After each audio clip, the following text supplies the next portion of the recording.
NFL has just come out with its list of potential inductees for the Hall of Fame, and once again, Roger Craig is on the docket.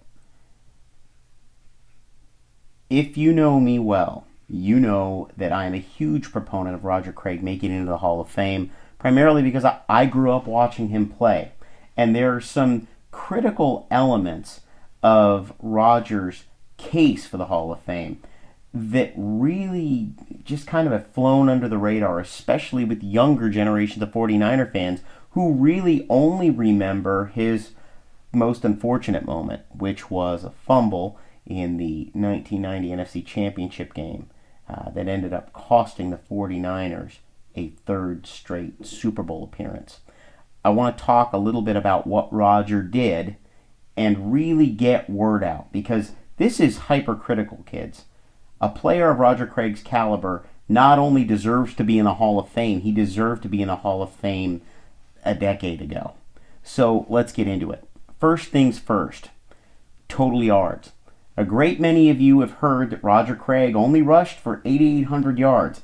That is half the story. And when I say half the story, I mean literally half the story. Roger Craig has 13,000 total yards because Roger Craig wasn't just a running back. He was the first dual threat. And I say first to the entire crew at Fox Sports, who went on incessantly about how Marshall Faulk was the first dual threat. Sorry, guys, you're about a decade late on that one. Roger Craig's the first player in NFL history to receive 1,000 yards and rush for 1,000 yards in the same season. He's the only player in NFL history to go to the Pro Bowl as a fullback and as a tailback. Pro Bowl bids? 4. NFC MVP? He notched that one.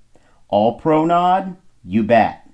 3 Super Bowl rings, and more importantly, 73 touchdowns on a team in which he split snaps with John Taylor, Jerry Rice, and Tom Rathman. Think about that for a minute. They were the most dynamic offense that anyone had ever seen. Oh, and before I move on from this, he also holds one record that not a lot of people talk about. He was the first player in NFL history to score 3 touchdowns in one game. A record he still holds, albeit in a 3-way tie with Jerry Rice and Ricky Watters. So, if anybody who has a vote for who makes it into the Hall of Fame sees this video, it's time. It's beyond time. It's been beyond time for about 10 years. Get the first dual threat where he belongs. Get his bust in Canton. Get it there now.